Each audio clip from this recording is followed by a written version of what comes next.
Universitas Gadjah Mada bergerak menggelar demonstrasi terkait ijazah sarjana Presiden ke-7 Joko Widodo. Mereka menuntut UGM dan Jokowi secara sukarela menunjukkan keaslian ijazahnya kepada publik. Kami tidak membutuhkan uang itu, kami membutuhkan keadilan. Tangkap Jokowi, adil Jokowi, penjarakan Jokowi. Cabut hak politiknya, miskinkan Jokowi. Dan keluarga-keluarganya masuk. Yang terakhir saya ingin tutup dengan satu buah pantun.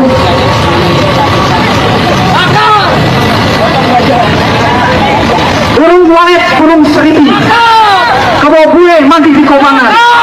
Kalau niat sudah mantap di hati, bajingan-bajingan oligarki penguasa bukan sebuah halangan. Takbir, takbir, takbir. Sallu ala Nabi. Assalamualaikum warahmatullahi wabarakatuh. Terima kasih kepada Kang Didin, dan selanjutnya kami silakan Bapak dari Akademisi U2 atau KTB atau Kang Tinggal. KTB, mungkin KTB duluan ya.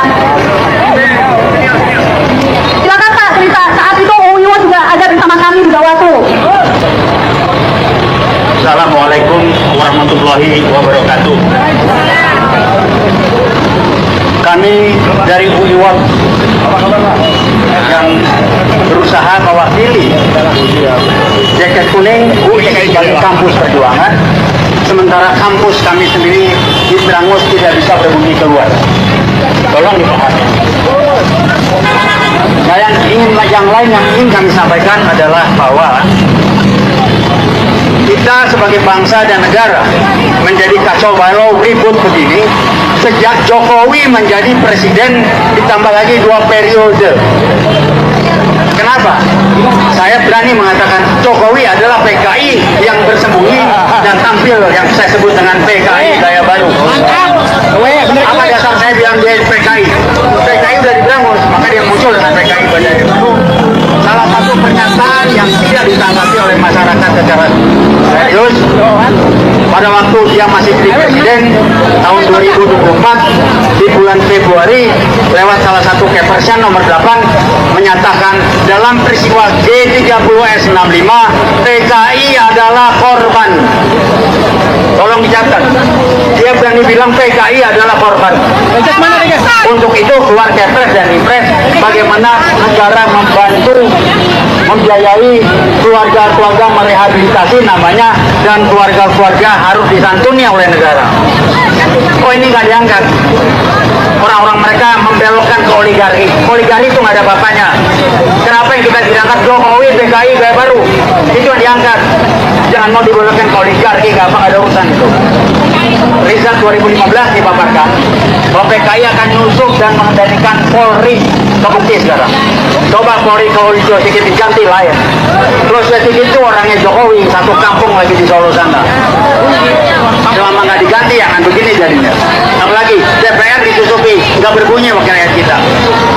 Jadi 2 ini aja, tolong cek. Presiden-presiden kita sebelum Jokowi pernah bikin ribut nggak negara ini? Bangsa ini nggak pernah. Sejak Jokowi bikin ribut terus. Itulah upaya PKI yang baru, dendam yang dia sedang usahakan terus pada kita menumpas PKI G30 PKI tahun 65. Sayang alami. Dan Jokowi terus bermain dengan PKI gaya barunya dengan bermainkan anaknya Ciplang, Baka Buming Raka, Ciplang Ablongo, matanya mata ini apa namanya narkoba, coba didorong ke atas dengan segala macam. Jadi akan lakukan. Terima kasih. Memang Jokowi mesti dikerangkeng.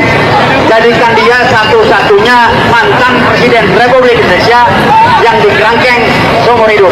Uang pengusapan, rusak kambangan yang merusak bangsa ini. Tolong cek data utang kita sejak Jokowi. Kita nggak tahu. Kita akan diadu dengan aparat, tahu saya. Saya 65, 66 ikut. Saya tahun kedua di Fakultas Ekonomi UI, ngalamin saya. Kita ngaduin PKI jalan. Ini PKI gaya baru, yang namanya Jokowi. Saya kenal beliau, approach-nya hebat, orangnya kayaknya rendah hati ini segala macam. Tapi main duitnya luar biasa, nyetor uang aja. Ya aku ngomong itu. Kok ini didemin, jaringan dia masih bermain. Siapa sih rekam? Kok bisa Gibran muncul lagi? Nah, sekarang udah diturunkan lewat putusan MK, dia boleh nangis Bombay. Jadi tolong melihat lebih luas, jangan kita dibodohin, dibelokkan dengan sibuk dengan oligarki. Enggak ada urusan. PKI gaya baru adalah Jokowi. Pada waktu zaman Jokowi lah, ingat ada kasus Kanjuruhan kilometer 50. Kok nggak bisa jelas sekarang? Polisi ditutupi. Siapa Kapolrinya ketika kasus kilometer 50? Orangnya Jokowi itu. Saya nggak usah sebutkan namanya. Jadi kami hanya ingin mengingatkan Anda-Anda, jangan sampai kita mau diadu domba oleh Jokowi kepada aparat dari kepolisian. Kita hargai dia, mereka menjalankan tugas sesuai dengan apa yang dilakukan, bukan kita harus diadu polisi dijelek-jelekin. PKI gaya baru pada main Jokowi, saya ulangi lagi, PKI gaya baru. Jangan sampai kita mau dialihkan ke oligarki, nggak ada urusan. Aguan oligarkinya, kok dia bisa, dia nyetor ke Jokowi berapa triliun. Kalau nggak nyetor nggak mungkin. Saya orang bisnis dulu, tahu saya Jokowi terima duit banyak, makanya bisa bikin PK dijual. Kalau didemin, nyetor. Jadi itulah PKI gaya baru, berusaha narik anaknya yang namanya Gibran, pelangap pelongo, mukanya muka orang kena narkoba, nggak ada isi kepalanya, nggak tahu bermain di Sirekap, kok bisa jadi wapres? Anda bayangkan nggak? Kita punya wapres yang namanya Gibran, SMA aja nggak lulus, pendidikannya nggak jelas, otak-otak nggak jelas, muka-muka pelangap pelongo, dipaksa. Saya nggak tahu apa yang terjadi di Sirekap. Ini permainan PKI gaya baru, ngacak-ngacak. Presiden sejak Jokowi, Republik dibikin amburadul. Karena memang PKI akan mengatur kita agar ricuh, ramai dan amburadul, maka PKI gaya baru akan bermain lebih banyak. Jadi kembali saya cuma mengingatkan, jangan sampai kita diadu dengan aparat. Aparat melaksanakan tugas, rekan-rekan kami dari kepolisian kami menghargai, tolong juga pahami, kita menghargai kesulitan Anda, tapi jangan sampai rekan-rekan diadu dengan polisi dan juga sebaliknya. Jadi itu aja yang kami sampaikan, dan kembali kami akan jaket kuning masih tetap kompos perjuangan, masih tetap konsisten dengan 6566. Kita bukan kampus merdeka, kita kampus perjuangan, nggak ada kampus merdeka. Jadi jangan dibiarkan kayak Nadim itu bikin kampus merdeka segala. Kami kampus perjuangan. 656 Nadim umur berapa itu, lahir aja belum kali. Saya udah lahir di sana dan saya tahu betul. Jadi rekan-rekan hargai petugas yang ditugaskan, jaga kami mengingatkan rekan-rekan yang bertugas jangan sampai melaksanakan. Selamat datang kembali di channel Harga Mati. Selama lebih dari 1 dekade di tengah masyarakat, topik membangun pisan bangsa apa saja oleh dan Jokowi dan sah diberikan sesuai dengan program yang berlaku di Universitas Mada tahun 1980. Kali pertanyaan kali pula di berbagai cara agar dokumen itu sah adanya. Ada yang berdalih bahwa yang terpenting adalah status kelulusan, bukan bentuk fisik dokumennya. Namun di sisi lain, keraguan terus tumbuh oleh berbagai temuan yang disampaikan oleh gelombang penolakan dan tuntutan kejelasan semakin membesar dan meluas. Aksi besar yang melibatkan ribuan massa akhirnya meletus, bahkan melibatkan kelompok yang dianggap paling paham dan memiliki otoritas untuk menilai keaslian dokumen tersebut. Para alumni Universitas Gadjah Mada yang lulus pada tahun 1985. Seperti yang tertulis dalam judul, ribuan pendemo tak terbendung, Jokowi dieksekusi langsung. Alumni UGM tahun 80 tolak ijazah palsu. Apa yang sebenarnya terjadi hingga ribuan orang turun ke jalan dan menyuarakan pendapatnya dengan begitu lantang?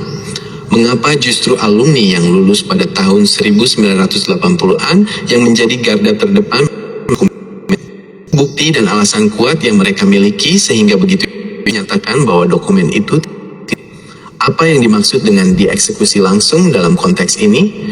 Dan apa dampak besar dari aksi ini bagi perjalanan hukum, dunia pendidikan, dan kepercayaan publik di Indonesia?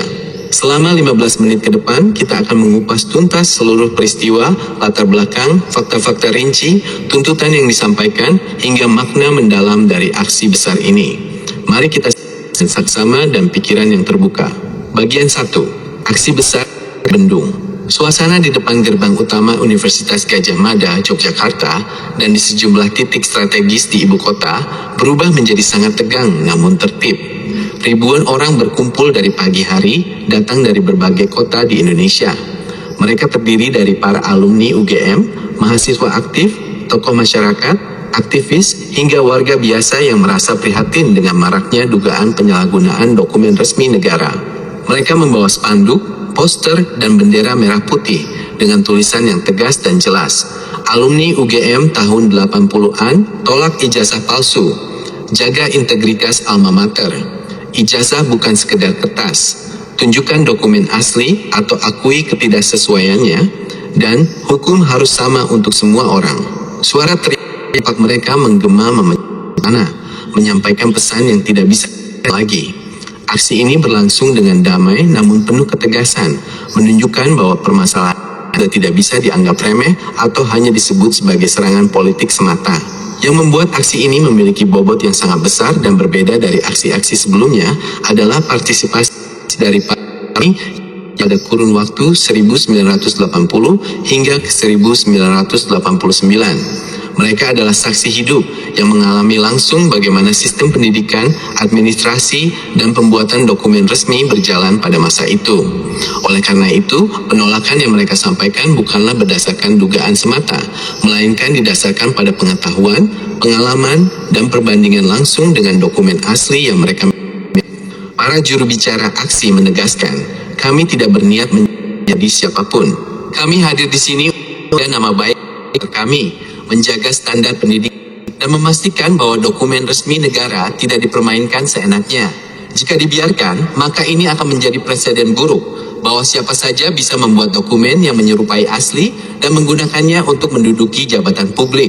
Ini adalah hal yang sangat berbahaya bagi masa depan bangsa. Bagian 2. Mengapa alumni tahun 80-an paling lantang menolak? Banyak orang bertanya, mengapa justru alumni yang lulus pada tahun 1980-an yang paling vokal dan tegas menyatakan penolakannya? Jawabannya sangat jelas dan masuk akal. Mereka mengetahui persis seperti apa standar, bentuk, dan ciri-ciri dokumen resmi yang diterbitkan oleh Universitas Gadjah Mada pada periode tersebut. Pada tahun 1980-an, teknologi pencetakan belum secanggih sekarang. Proses pembuatan dokumen resmi sangat ketat, terbatas, dan memiliki sistem pengamanan yang sulit ditiru. Berbeda dengan masa kini yang bisa dicetak dengan komputer, pada masa itu semuanya dikerjakan dengan sistem yang lebih tradisional namun sangat terkontrol. Para alumni menjelaskan secara rinci perbedaan mendasar yang mereka lihat pada dokumen yang dipermasalahkan. Pertama, jenis dan kualitas kertas. Pada tahun 1980-an, Universitas Gadjah Mada secara khusus menggunakan kertas impor yang diproduksi secara terbatas untuk keperluan dokumen resmi. Kertas ini memiliki ketebalan yang khas, tekstur yang halus namun padat, dan di dalam seratnya terdapat lambang universitas yang tercetak secara tersembunyi. Jika diterangi cahaya dari arah belakang, lambang tersebut akan terlihat jelas dan sempurna. Ini adalah fitur pengaman utama yang tidak bisa didapatkan di pasaran umum. Namun, saat dokumen yang dipermasalahkan diterangi, lambang tersebut terlihat kabur, tidak sempurna, bahkan hampir tidak terlihat sama sekali. Jenis kertasnya pun terasa lebih tipis dan biasa, sama seperti kertas cetak yang dijual bebas. Kedua, sistem pencetakan dan tulisan. Dokumen resmi itu dicetak dengan pelat besi khusus yang dibuat satu persatu, sehingga hasil cetakannya sangat tegas dan ketebalan garisnya konsisten di seluruh bagian. Posisi tulisan, nomor induk mahasiswa, dan keterangan lainnya mengikuti format baku yang sangat ketat. Namun pada dokumen yang dipermasalahkan, terlihat bahwa huruf-hurufnya tidak rata. Ada bagian yang terlalu tebal dan ada yang terlalu tipis. Posisi nomor ijazah dan keterangan kelulusan juga tidak sesuai dengan standar yang berlaku pada tahun itu. Bahkan para ahli percetakan menyatakan bahwa pola cetakannya lebih mirip hasil cetakan mesin modern, bukan pola yang digunakan pada tahun ke-1985. Ketiga, tanda tangan dan stempel resmi. Ini adalah bagian yang paling krusial. Pada dokumen asli, tanda tangan rektor dan dekan dibubuhkan secara langsung dengan tinta khusus yang tahan lama, lalu ditimpa dengan stempel basah yang memiliki ukiran sangat detail dan jelas. Jejak tekanan pena pada kertas terasa nyata jika diraba. Namun pada dokumen yang dipermasalahkan, para alumni yang memeriksanya menyatakan bahwa tanda tangannya terlihat seperti hasil fotokopi atau dicetak bersamaan dengan tulisan lainnya. Tidak ada jejak tekanan pena dan stempelnya terlihat kabur dengan detail ukiran yang tidak sempurna. Keempat, status dokumen yang hilang. Berdasarkan keterangan resmi dari universitas, disebutkan bahwa dokumen asli dinyatakan hilang. Namun menurut peraturan yang berlaku saat itu, jika dokumen hilang, pemiliknya wajib mengajukan permohonan resmi, melampirkan surat keterangan hilang dari kepolisian, dan membayar biaya administrasi. Dokumen pengganti yang diterbitkan nantinya harus memiliki tulisan tambahan yang jelas, dokumen pengganti ijazah yang hilang, serta nomor seri yang berbeda dari dokumen aslinya. Namun dokumen yang ditunjukkan tidak memiliki keterangan tersebut sama sekali. Ia dibuat persis menyerupai dokumen asli, seolah-olah tidak pernah hilang. Inilah yang dianggap sebagai pelanggaran prosedur yang sangat serius. Bagian 3. Apa yang dimaksud dieksekusi langsung? Dalam judul disebutkan frasa Jokowi dieksekusi langsung. Banyak yang mungkin salah mengartikannya secara harfiah. Perlu dijelaskan bahwa ini adalah ungkapan kiasan yang sering digunakan dalam dunia politik dan hukum. Maksudnya adalah fakta-fakta yang terungkap dan disampaikan secara terbuka oleh para ahli dan saksi tersebut telah memberikan penilaian atau keputusan yang tegas terhadap status dokumen tersebut tanpa perlu menunggu lagi proses panjang. Secara sederhana, para alumni dan pengunjuk rasa merasa bahwa dengan membandingkan secara langsung dokumen yang ada dengan standar asli yang mereka miliki, maka kebenaran sudah terlihat jelas. Mereka menyatakan bahwa perbandingan langsung itu sendiri sudah menjadi eksekusi fakta yang membuktikan adanya ketidaksesuaian. Mereka berpendapat, kami tidak membutuhkan proses berbulan-bulan atau bertahun-tahun untuk mengetahui ini. Kami yang memegang dokumen asli di tangan kami sendiri, yang kami terima langsung dari universitas, bisa melihat perbedaannya dengan mata kepala sendiri. Itulah sebabnya kami katakan ini sudah dieksekusi oleh fakta yang nyata. Namun demikian, mereka tetap menekankan bahwa mereka menyerahkan sepenuhnya kepada proses hukum yang resmi untuk memberikan keputusan yang mengikat secara negara. Aksi mereka bertujuan agar publik mengetahui fakta yang sebenarnya, dan agar penegak hukum berani memproses perkara ini secara tuntas tanpa tekanan. Bagian 4. Reaksi berbagai pihak terhadap aksi ini. Aksi besar ini langsung memicu reaksi yang beragam dari berbagai kalangan di Indonesia. Dari kalangan akademisi dan pengamat hukum, sebagian besar menilai bahwa aksi ini memiliki dasar yang kuat. Menurut mereka, pendapat dari para alumni yang sezaman dan mengetahui standar masa itu adalah sumber informasi yang sangat berharga. Jika ada ribuan orang yang memiliki dokumen asli dari periode yang sama dan menyatakan bahwa dokumen yang dipermasalahkan tidak sesuai standar, maka ini adalah hal yang tidak bisa diabaikan begitu saja. Ini menjadi bukti awal yang kuat untuk diperiksa lebih lanjut secara hukum, ujar seorang guru besar hukum. Dari pihak pendukung, di sisi lain, pihak yang membela keabsahan dokumen berusaha menenangkan situasi. Mereka menyatakan bahwa yang terpenting adalah status kelulusan yang tercatat di arsip universitas, bukan bentuk fisik dokumennya. Mereka juga menilai bahwa aksi ini merupakan bagian dari serangan politik untuk menjatuhkan nama baik. Namun argumen ini dibantah oleh para alumni yang menyatakan, kalau dokumen ini adalah dokumen pengganti yang sah, mengapa tidak dicantumkan keterangannya dengan jelas? Mengapa harus dibuat persis seperti asli? Itu yang menjadi pertanyaan utama kami. Dari masyarakat umum, reaksi masyarakat pun terbagi. Namun sebagian besar menyambut baik adanya upaya mencari kejelasan. Banyak yang berpendapat bahwa perkara ini harus diselesaikan secara terbuka agar tidak terus menjadi isu yang memecah belah bangsa. Mereka berharap agar ada pemeriksaan independen yang dilakukan oleh tim ahli yang netral, sehingga hasilnya dapat diterima oleh semua pihak. Bagian 5. Dampak dan makna besar aksi ini. Terlepas dari perbedaan pendapat yang ada, aksi besar ini memiliki dampak dan makna yang sangat penting bagi Indonesia. Pertama, menjaga integritas dunia pendidikan. Ijazah adalah bukti resmi dari hasil pendidikan. Jika keasliannya bisa dipermainkan, maka nilai pendidikan itu sendiri akan turun drastis. Aksi ini menjadi pengingat bahwa integritas dokumen harus dijaga dengan sekuat tenaga karena menyangkut kepercayaan masyarakat terhadap sistem pendidikan nasional. Kedua, menegaskan prinsip persamaan di depan hukum. Aksi ini juga menyampaikan pesan yang tegas, tidak ada orang yang kebal hukum. Siapapun, meskipun pernah menjabat sebagai presiden, harus siap mempertanggungjawabkan dokumen yang digunakannya.